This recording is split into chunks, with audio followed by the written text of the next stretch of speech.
Tracy Kim here with DW Books in Berlin, and today we're in Prachtwerk, and this is normally where I would be hosting readings and book launches and other literary events, but today I'm here to talk to you about Luster by Raven Leilani. It is a stunning debut that came out in August of 2020, and ever since it's been on plenty of best reads, must reads, favorite books of the year, so I'm really excited to get the chance to introduce you.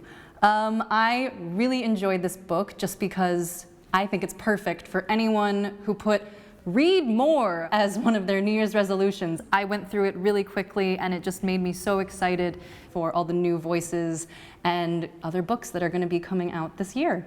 Now, I know I'm not the only one who blushed a little bit when I saw this on Barack Obama's favorite books of the year list, because this is a very, very sexy novel, Mr. President. Luster centers around Edie, who is a 23-year-old black woman in New York City who's having an affair with Eric, a 46-year-old white man from the suburbs, and Edie is working dispassionately as an editorial assistant at a publisher. She's kind of given up on painting over the last 2 years, trying to pick it up again.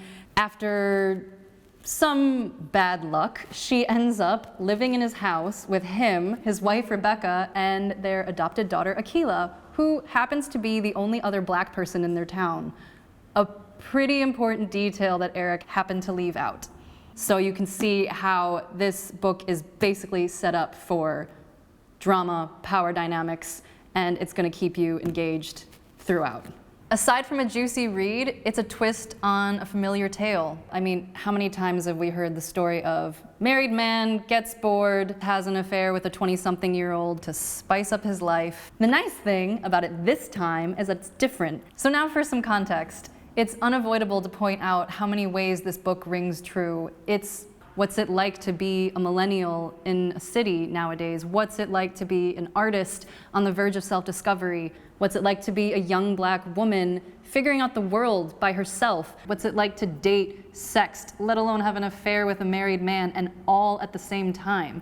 So I really loved all of these intersectional parts of Edie and the fact that Raven Leilani never lets go of any of these threads the entire time. And she's constantly aware of her hyper-visible invisibility, and it really shows that wherever she goes, people see her, they look at her because she stands out as the only minority in the room, but they don't really know her, they don't really see her as a person. So Raven Leilani is a poet and a painter, as well as a novelist in real life, and I really think that you can sense that through her writing. You can see that she is carefully crafting each sentence the way that the words sound together, and also you're filled with these concrete images that are very specific and make the book really visual. Luster can be seen as a modern day, almost millennial Disney type princess, more honest fairy tale, in the sense that we have Edie, our anti-hero, who is orphaned too soon and forced to navigate the world on her own, except her trials include cockroaches and mice, navigating office politics and diversity hires, as well as tokenism. And how do you deal with living in a house with a married man, his wife, and his kid? So what was so refreshing is that once you get past the initial hook of the steamy affair, it's actually about all these different kinds of sisterhood. And while the dream is not necessarily Eric as this Prince Charming, which he's definitely not, it's more about once Edie moves into the house, how do these two women, the wife and the mistress, actually get along? Once allegiances change and they're not really enemies, how do these women involved with each other end up actually becoming friends? And the same thing with Edie and Akila. She's not really seen as a homewrecker once she's actually in their home. And so this mentorship, this friendship that evolves between them was just a really special dynamic that I enjoyed reading about. So if she wasn't already, I'm really happy to put Raven Leilani on your radar.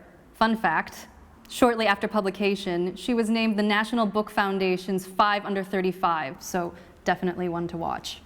I hope you check this book out. Let me know if it sounds interesting to you, or better yet, if you do read it, I'd love to know what you think in the comments. Make sure you subscribe to DW Books so you get notifications when our channel puts out new videos. And until then, I'm Tracy Kim, and happy reading. Bye!